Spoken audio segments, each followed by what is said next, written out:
wait for 50 years and put billions right now. So it has to be 2-3 years. But Yeah, you want to back on that?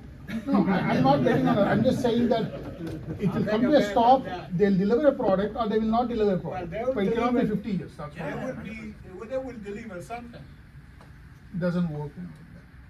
Yeah, delivering it's easy. I could deliver something. OpenAI got its first funding in 2016. We are able to say in 2021, 5 years it was. So similar with physical AI space. Not using the space. But you understand that that have been at least 20 years of research in university. Yeah, 100%. The back work is still. So, just saying was 5 years, it's not true because you can look at courses in Stanford in 2015, 2016, and they were getting nowhere until there was this attention, this other need. 100%. Yeah, So, like as I was so saying, there was Stanford. correct. So teleop data was there initially. Robots were there, but this has given a curve and like. I agree. I'm not disputing what Yeah. you said. We're just disputing 20 years. 2 years or 15 years. Yeah. Do you see a model where these robots are doing continuous speed rating? Yep. And continuously updating the model locally and then updating it On to cloud. global, sort of, to the cloud where you can share. Now and you're so on. talking about this cloud company sharing data with their competitors. No, not competitive. It can be just for their own thing. It's firmware update like Tesla cars, just firmware Exactly. update. Yeah, exactly. Just a CPU, you do like continuous speed training on the model. Right? The only thing is So that the. would be good. Yeah, exactly. It's a closed loop, right? So they can do that. But they can't change the tactile physical materials That unless they gets- put a new gloves or something. Yeah, they'll have to do that. Is there some sort of like rack concept in this domain? Yeah, some part is there. RAG is essentially required in some aspects because. I would rephrase it, what you said, it's RAG is the thing that the tactile stuff, that, what is your name, sir? Shrikant? The Srikan was talking about, right? The thing that doesn't RAG. No, so what I'm saying, like a generic model is somewhere in the cloud, somewhere like it's not seen. And this guy is connecting to that, giving their vector, and they get the inference from them, something like that. I'm just guessing. So that is yet to be made, like the global scale approach. It is currently like in under testing phase only. So yeah, but that's the reason the investors are investing right now and getting the all sort of data required now, and then they can deliver. So even like 1x launched this new, and people are able to buy it for $20,000 bucks. So follow-up question, right? I think on this, we see inference for like little complex tasks also very slow today, right? Like if you do remote inference. So are you planning to do like on-device inference on this? Yes, on-device inference will be also there.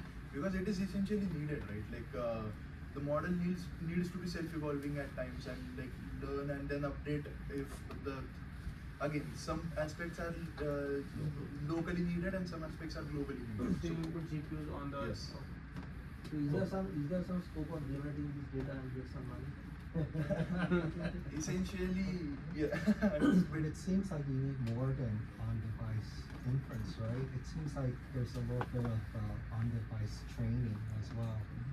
Correct. So current humanoid robots that are getting delivered at home is taking a week's time to get accustomed to the environment, accustomed to the home boundaries and the day-to-day tasks, and then it is like literally operating.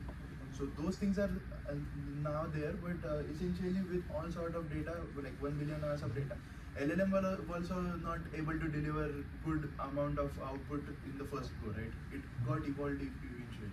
So similar things in here as well. So the entire the LLM is stored inside the head of this Yep. device, and that means if you have to add a skill, right, it should be just plug and play.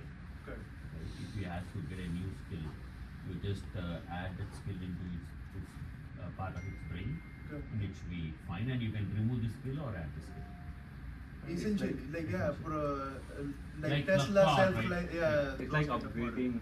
upgrades the or something. Yeah, Yeah. it's a software update. Software, Yes. Only difference is it doesn't have to be in its head. It can use probably lot of body parts for storing its stuff. Yeah. So essentially, this is an interesting aspect as well. Degree of freedom. So, sorry. So, How about the memory it retains, like the experience, what it goes through, it just retains as part of its memory, when it learns, you said Yeah. learning within the environment of a house. the vision and everything is captured and stored into the memory. Yeah, and you will be able to manipulate it from externally, or is it like permanently? Locally, because again privacy invasion and all Yes. sort of things will come across. So it will be completely local.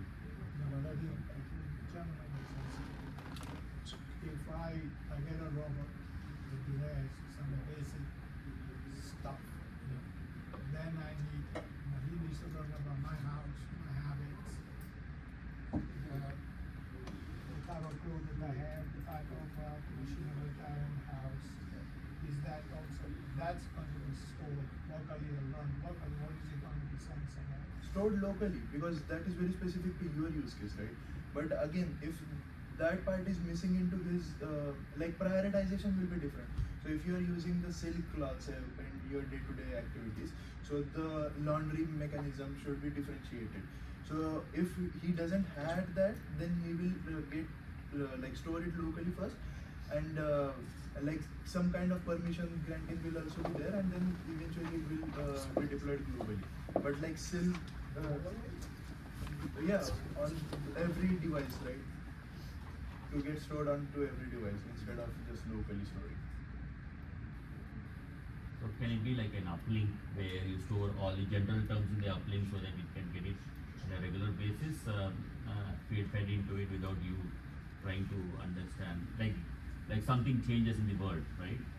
Like some new items comes into play, and you just want to upload directly rather than injecting that memory into the device, every device. Yeah. You can do that. Yeah, Right? yes, So, 100%. And then one robot gets haywire, all of them do. Any other questions? We probably still have some slides to go over, right? The degree of freedom. So degree of freedom is also an issue that is getting fixed right now. So the hand movements or the finger movements, right? That is the real bottleneck in data, which is also getting solved through egocentric data because of the slide that I just showed. So this is all the data points and all the nodes are getting captured, and the movements are being recognized, and essentially the degree of freedom is also increased. So recently 1x launched the highest number of degree of freedom, like which is 25 for the finger movements. so that's a training problem, right? Yeah, that is the training problem. Not only the training problem, but both mechanical problem and the training problem. Sure. But yeah, that's about it. And this is what something I am building right now, Black Robotics, which is essentially a data opt-in platform and a data infrastructure layer. We started in March 2026 with a vision of providing the infrastructure layer to all the model companies, because right now data collectors are immensely available in like all over the world, but the raw data, from taking the raw data to providing the model required data, process data, is taking a hefty amount of money and engineers time as well. So what if we process that and then give the your requirement data directly to you, so that you can directly use that and then process it accordingly. So data infrastructure here. So take the raw data, then process it through the depths, like. Oh, I see. And when do you get the